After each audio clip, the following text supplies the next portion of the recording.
Assalamualaikum warahmatullahi wabarakatuh. Apa kabar semuanya? Selamat pagi, selamat siang, selamat sore, selamat malam. Pada video ini, Bu Atika akan menjelaskan pengenalan mengenai Adobe Illustrator. Nanti kalian bisa memutar berulang kali atau mempercepat atau memperlambat video sesuai dengan kenyamanan kalian saat belajar. Oke, kita mulai saja. Jadi pada video bagian ini saya akan menjelaskan area kerja dari Adobe Illustrator. Nah, ini adalah tampilan awal dari Adobe Illustrator. Saya menggunakan AI versi CC. Kalian boleh nanti menyesuaikan, kalaupun tidak bisa menggunakan CC, kalau bisa tidak terlalu jauh ya, misalkan CS6 itu masih bisa digunakan. Oke, pertama kali pastinya kita akan membuat halaman baru. Caranya file dan new. Nah, ini adalah jendela awal saat kita membuat dokumen baru. Kita bisa memberikan nama sesuai project yang ingin kita buat. Misalkan mau buat poster, ya kita beri nama poster dan seterusnya. Nah, nanti outputnya itu kita desain untuk apa? Apakah untuk cetak, atau untuk web, atau untuk UI pada aplikasi Android, dan seterusnya. Ini bisa disesuaikan dengan jenis desain yang akan kita buat. Nah, lalu yang lainnya bisa kita biarkan saja atau default, tapi bisa juga kita atur kalau misalkan memang harus dirubah. Misalkan di sini ada number of artboard, nanti akan saya jelaskan yang dimaksud dengan artboard seperti apa.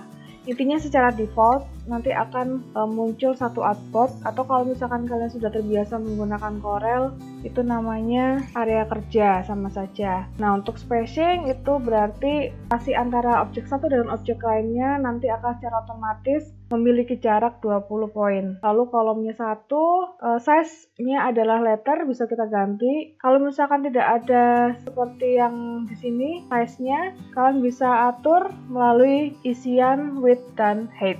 Width itu untuk lebar dan height itu untuk panjang. Nah, di sini satuannya poin, kita bisa rubah.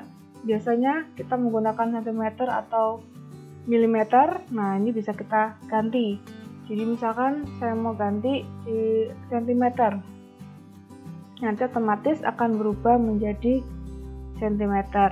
Selanjutnya di sini ada orientasi, apakah nanti ingin desainnya itu potret. Potret itu ya dia vertikal atau mau dia landscape atau horizontal. Nah, bisa dipilih dengan klik icon yang ada di sini. Nah, untuk blade ini adalah area tambahan di luar ukuran artboard atau ukuran desain pada area kerja. Jadi fungsinya itu hanya untuk mempermudah saat kita mencetak.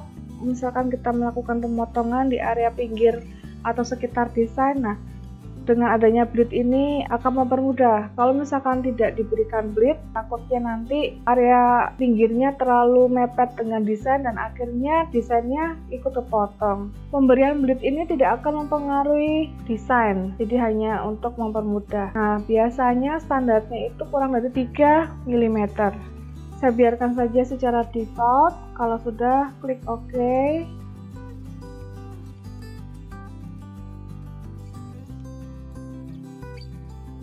Nah, ini adalah artboard atau area kerja. Pada AI kita bisa mengatur area kerja. Sini kalau kalian lihat ada esensial. Nah, ini secara default akan terpilih esensial.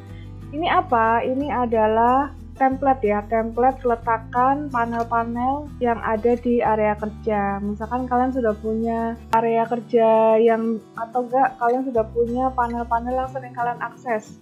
Kalian bisa membuatnya di new workspace. Misalkan di sini saya sudah pernah membuat namanya workspaceku.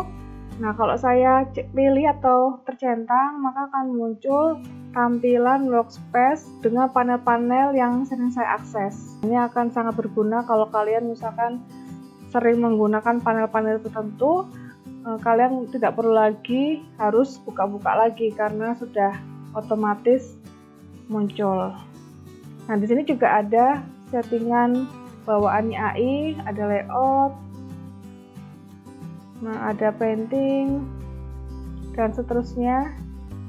Kalian juga bisa pakai yang ada di sini, bisa juga buat sendiri. Kalian ingin buat sendiri, ya kalian bisa dengan menambahkan dan mengurangi panel-panel yang ada. Oke, sebelum saya bahas panel, saya mau bahas yang lain dulu.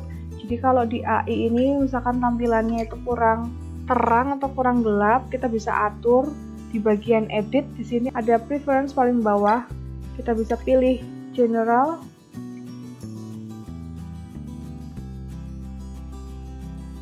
Di user interface, di sini ada brightness. Brightness ini mengatur gelap dan terang.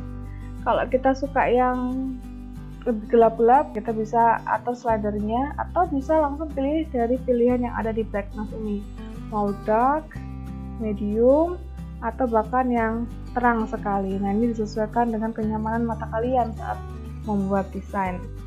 Jangan lupa kalau sudah dipilih, pilih OK. Di preference ini kita juga bisa mengatur hal-hal yang lain yang secara basic akan kita gunakan. Misalkan seperti warna pada garis bantu atau guide, atau warna pada grid. Kalau nanti kita aktifkan, misalkan warnanya ingin kita buat custom warna lain selain warna bawaan dari AI, kita bisa atur di preference.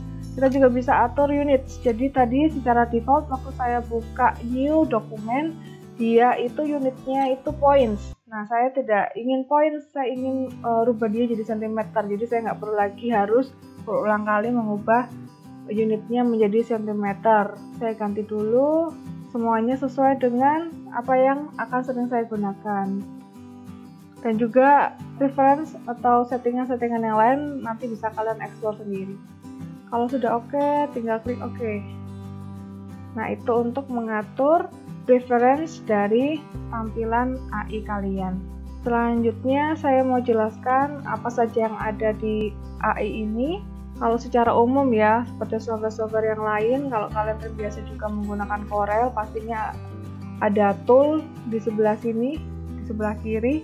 Atau mungkin kalian familiar dengan Adobe Photoshop. Nah, kalau misalkan kalian sudah familiar dengan Adobe Family, maksudnya ya software-software keluarga ini Adobe seperti Illustrator atau InDesign atau Adobe yang lain, saya rasa untuk memahami area kerja dari Adobe Illustrator akan lebih cepat. Di area sebelah kiri ini adalah toolbox, yaitu tempat yang berisi tool-tool.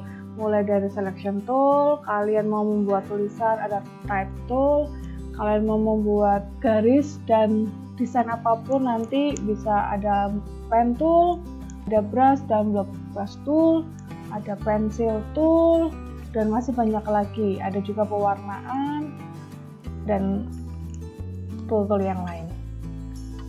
Nah, kalau kalian perhatikan ada beberapa tool yang memiliki tanda segitiga di pojok.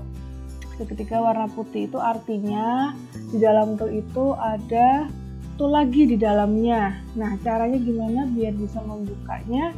Nah, kalian tinggal klik yang agak lama di tool yang ada tandanya itu, nanti langsung muncul tool-tool yang lain seperti ini.